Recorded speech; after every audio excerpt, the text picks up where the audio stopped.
Did you know that humans are getting shorter? What does bacon and eggs have to do with the CIA successfully overthrowing the government of Guatemala?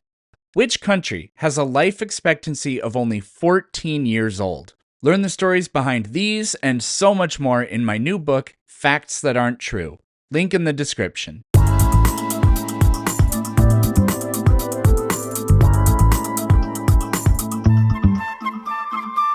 For all we know, music is as old or maybe older than speech.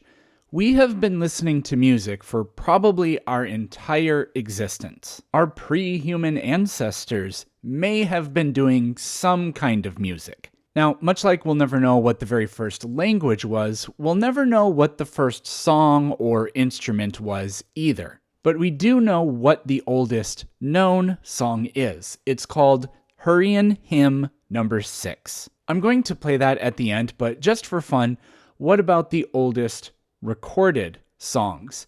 Well, if you go searching, you may find that Thomas Edison made the first recording in 1878. It's his own voice. Here it is.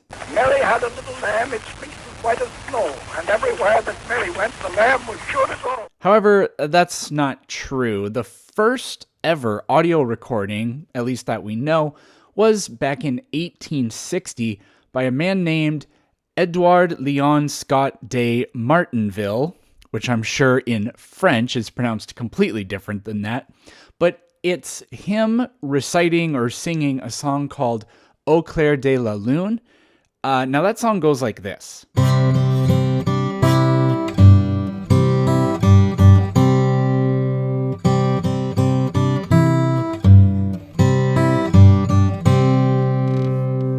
Here is that recording. Yeah.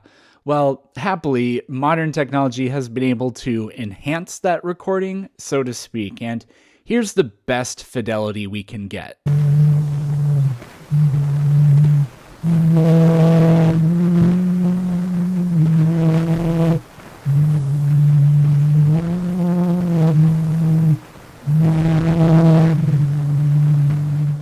That's not really a song, but it's part of a song, and it is the oldest recording, so I guess technically it counts. The oldest recorded song that I could find is called Israel in Egypt, and it is recorded on one of Thomas Edison's wax cylinders from the late 1880s, I believe. It doesn't really sound like much, but here you go.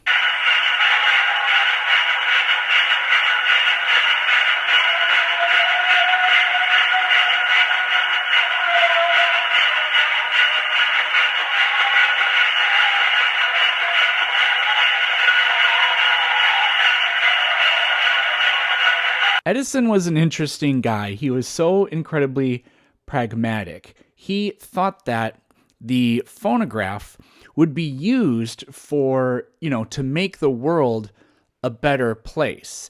And he didn't think that music would be that. He thought that the phonograph would be used to, for example, stenographers could record their voices rather than typing things. He thought it could be used to make audiobooks. He thought it would, be able to be used to help people with disabilities. He didn't realize that it'll get popular and people will just use it for leisure. And so music was 99% of what all of the effort that went into that product was for. Again, Edison's technology used these tin foil cylinders that had wax coated on them. You're more familiar probably with vinyl records. The oldest one of those that I could find with any good audio is called the program transcription record. People are so bad at naming things. So that's from the 1930s, and here is a sample of that.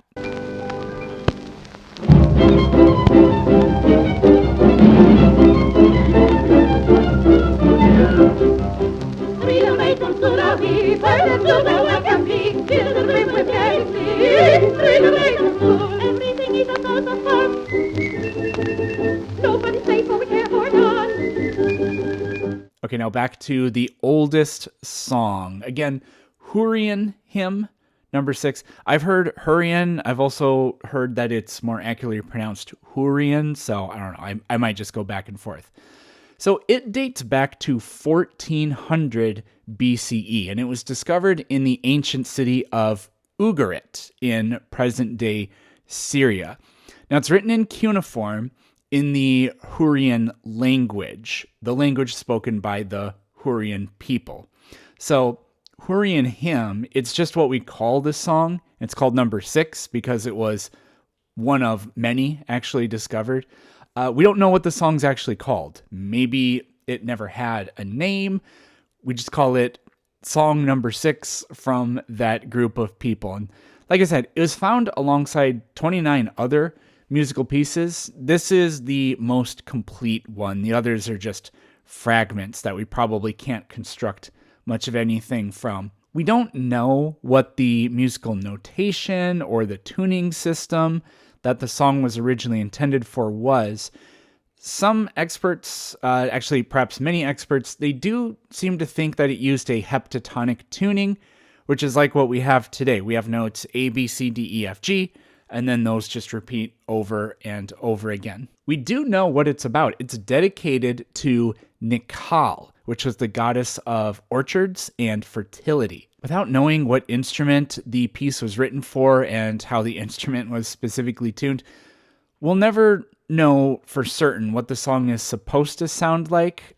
This was 1,000 years before Pythagoras discovered the mathematical relationships between music intervals and the standardization of music theory became a thing. But people have made their best attempts at transposing this song into our modern system. So here is the Hurrian hymn played by me.